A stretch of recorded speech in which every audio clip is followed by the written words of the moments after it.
Bonjour et bienvenue dans votre magazine en direct de la rédaction du mois de mars. Ce numéro sera entièrement consacré à l'arrêté des comptes 2014. Pour nous accompagner, j'ai le plaisir d'accueillir Alexandra Timsit, rédactrice spécialisée à la RF Comptable. Bonjour Alexandra. Bonjour Marianne. Alexandra vient nous dresser un panorama des nouveautés majeures ayant une incidence sur l'établissement des comptes 2014. Alors Alexandra, pouvez-vous nous dire quels sont les points d'actualité que vous avez sélectionnés pour cette clôture 2014 ? Oui, donc Marianne, nous n'allons pas pouvoir tout évoquer aujourd'hui.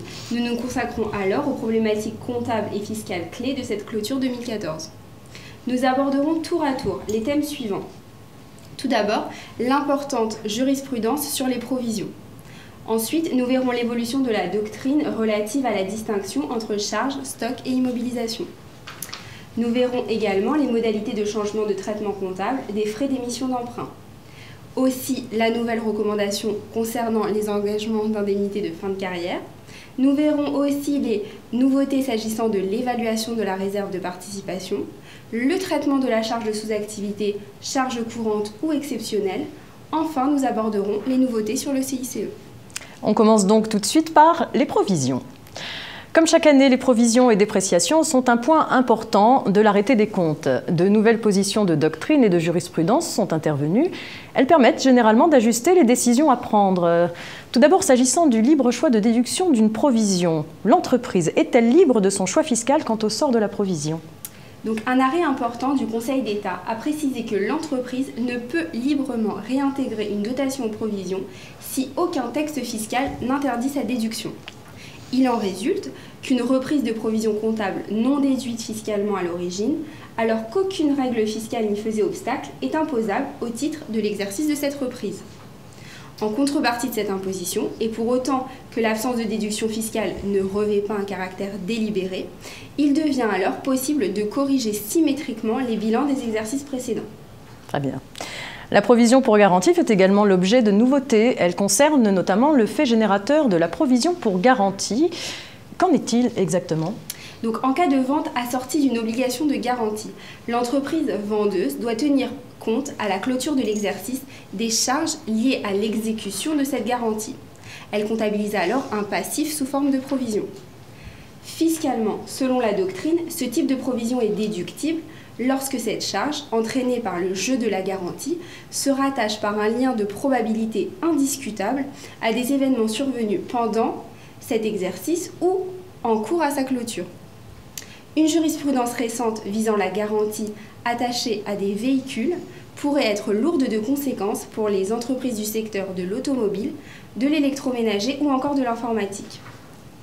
En effet, sans remettre en cause le principe de la provision pour garantie, une cour administrative d'appel a refusé la déductibilité d'une provision constituée par un constructeur automobile à la clôture d'un exercice, en considérant que cette provision n'est déductible qu'à compter de la date de livraison des véhicules au client final et non pas à compter de la vente au concessionnaire. Notons toutefois que cet arrêt de la Cour administrative d'appel ne va pas dans le sens de l'avis du Conseil d'État sur la provision pour droit à réduction accordée aux clients. Selon le Conseil d'État, l'entreprise peut constituer une provision pour charge au fur et à mesure de l'attribution des droits et non pas seulement à compter de l'exercice au cours duquel le dernier achat a été réalisé. Enfin, toujours sur le thème des provisions, la prime de précarité d'un CDD versée en fin de contrat répond-elle à la définition comptable d'une provision ? Donc, en règle générale, une indemnité de fin de contrat doit être versée aux salariés dès lors que les relations ne se poursuivent pas par un contrat à durée indéterminée, un CDI, à l'issue du contrat à durée déterminée, à l'issue d'un CDD. Tout d'abord, selon nous, cette prime de précarité n'est pas un passif éventuel car la condition de fourniture ou non d'un CDI à l'échéance du contrat dépend d'éléments sous le contrôle de l'employeur. Par ailleurs, le versement de l'indemnité peut être jugé probable pour une grande majorité de CDD conclus et l'employeur sait généralement si cette indemnité sera versée ou non à l'issue du contrat. En conséquence, pour nous, une provision est à constituer pour les CDD entrant dans cette catégorie. Charges, stock et immobilisation à présent. Des situations concrètes dans la pratique ont été traitées par l'ANC cette année. Elles nous permettent de mieux appréhender les notions d'immobilisation, de charge et de stock. Il s'agirait de savoir si les dépenses de mise en conformité sont à comptabiliser en charge ou en immobilisation. Donc, tout d'abord, les immobilisations corporelles acquises pour des raisons de sécurité ou liées à l'environnement, bien que n'augmentant pas directement les avantages économiques futurs de l'immobilisation à laquelle elles se rattachent, doivent être comptabilisées à l'actif parce qu'elles sont nécessaires pour que l'entité puisse obtenir des avantages économiques futurs des immobilisations liées.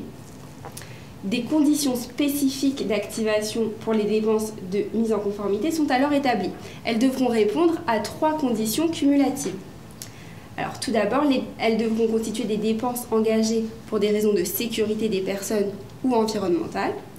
Elles devront être imposées par des obligations légales et dont la non-réalisation entraînerait l'arrêt de l'activité ou de l'installation de l'entreprise.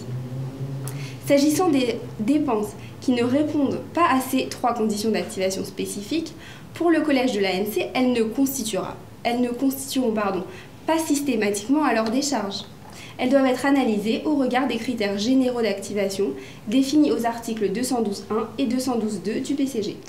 Sur ce même thème, vous vouliez nous parler du traitement des terrains de carrière. Un règlement de l'ANC en a modifié les règles de comptabilisation. Quelles sont-elles désormais? Donc, l'exploitant acquiert 2 éléments distincts. Un gisement en l'état, constitué de matériaux à extraire, destinés à être incorporés dans un processus de production. Il correspond à la définition comptable d'un stock de matières premières. Auparavant, le plan comptable analysait cet élément comme une immobilisation. Et un tréfonds, part résiduelle du terrain après extraction des matériaux. Il correspond à une immobilisation corporelle apportée en compte 2114 tréfonds.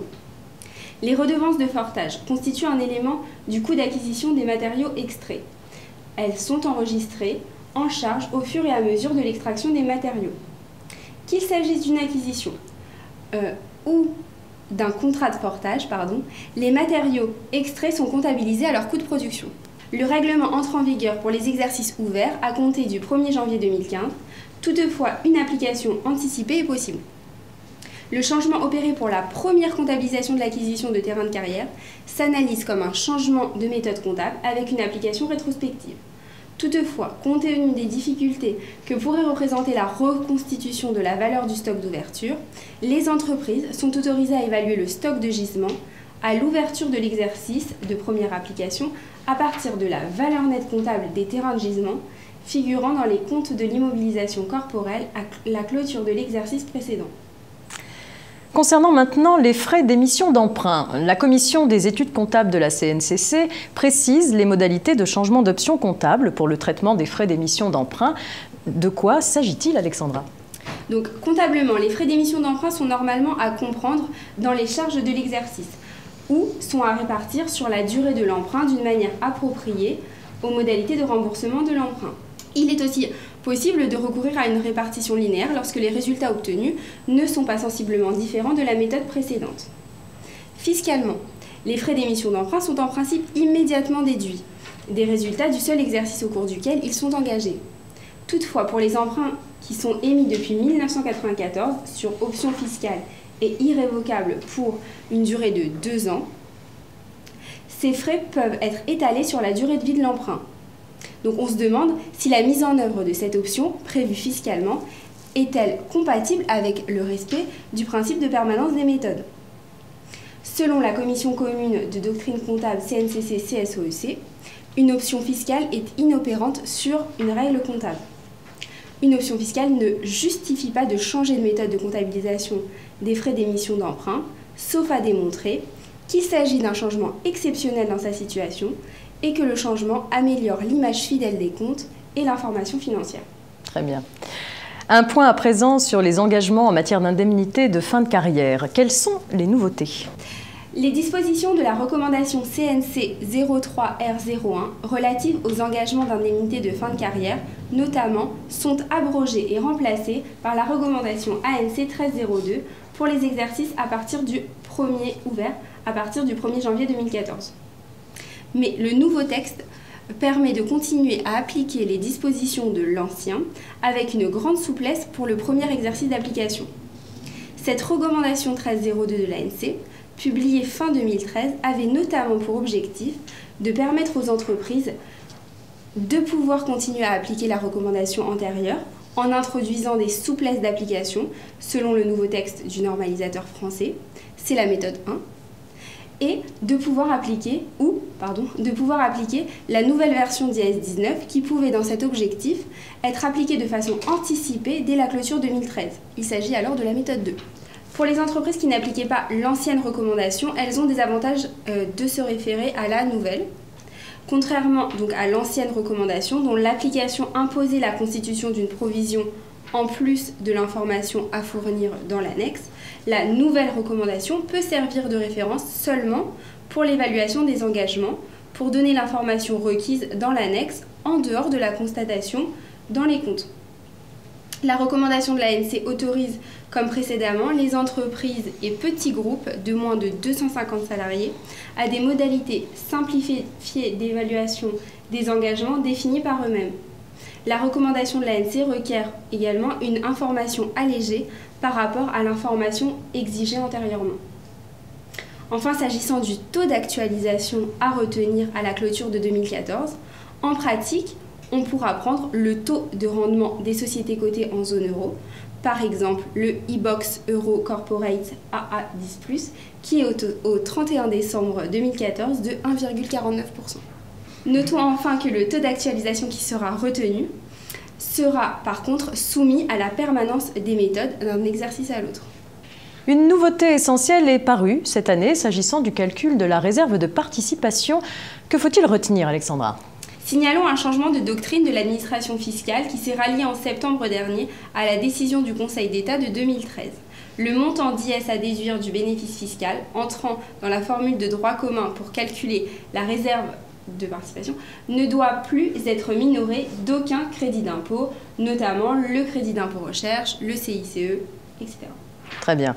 On poursuit à présent avec la question du traitement de la charge de sous-activité. Les marchés, devenus particulièrement fluctuants dans plusieurs secteurs d'activité ces dernières années, ont pu contraindre certaines entreprises à freiner leur production. Ce contexte économique morose soulève la question de la qualification en résultat courant ou exceptionnel de la charge de sous-activité. La doctrine de la CNCC vient d'apporter des précisions sur le sujet. Qu'en est-il ? Donc effectivement, la commission des études comptables de la CNCC vient nous apporter certaines précisions sur la ligne de partage entre le résultat courant et le résultat exceptionnel qui fait l'objet d'interprétation. Pour rappel, la sous-activité désigne l'inadéquation transitoire de l'outil de fabrication et des structures environnantes d'une entreprise au volume traité au cours d'une période considérée. Comptablement, le coût de production des stocks ne doit pas inclure le coût de la sous-activité.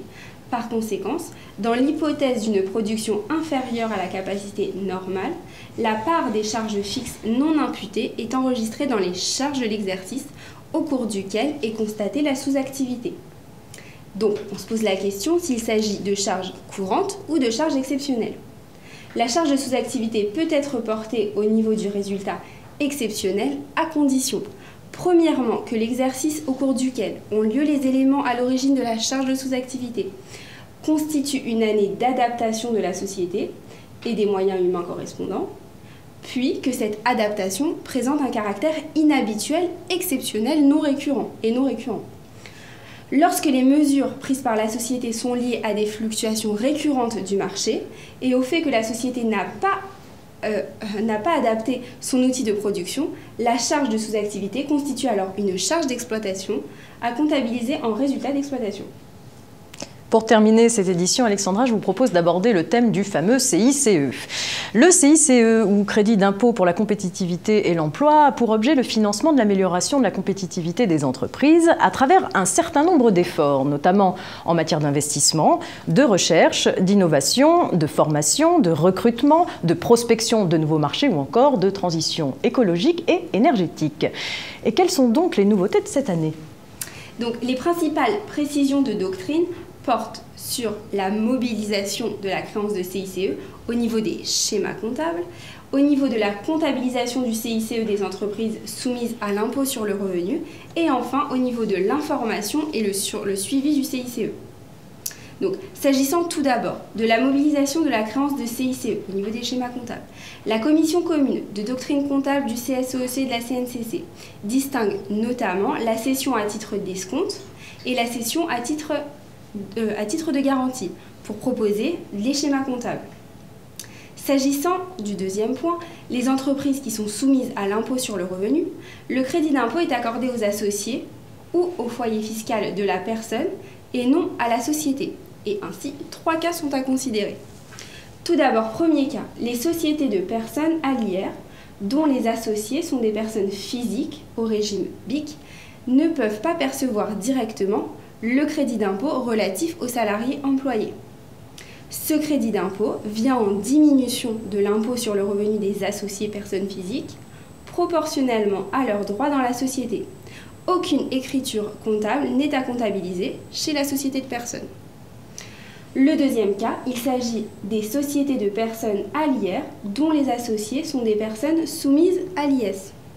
Elles ne peuvent pas non plus percevoir directement le produit relatif aux salariés qu'elles n'emploient pas. Ce sont les associés soumises à l'IS qui pourront en bénéficier proportionnellement à leurs droits dans la société. Les sociétés associées pourront le comptabiliser en diminution de leur impôt sur les sociétés, à l'instar d'un crédit d'impôt classique. Donc, le troisième cas, il s'agit des entreprises individuelles et entrepreneurs individuels à responsabilité limitée, les EIRL. Ces entreprises ne peuvent percevoir directement le crédit d'impôt généré par les rémunérations. Dans ce cas, le crédit d'impôt sera imputé sur l'IR de l'entrepreneur individuel. Aucune écriture comptable ne figure donc au titre du CICE dans ces entités. S'agissant enfin de l'information et le suivi du CICE, l'entreprise doit faire le bilan de l'utilisation de son CICE. À cet égard, la loi de finances pour 2015 prévoit que les informations relatives à son utilisation doivent figurer sous la forme d'une description littéraire en annexe du bilan ou dans une note jointe au compte. Cette obligation de suivi figure désormais dans la loi et s'applique aux exercices clos à compter du 31 décembre 2014. Merci Alexandra pour ce point détaillé sur la clôture des comptes 2014. À bientôt. À bientôt. Pour compléter le sujet, n'hésitez pas à vous reporter à l'ouvrage Arrêté des comptes en 2 tomes publié chaque année par le groupe Revue Fiduciaire, ainsi qu'au dossier complet de la revue RF Comptable du mois de février. C'est la fin de cette édition. Je vous remercie de votre fidélité et je vous donne donc rendez-vous le mois prochain.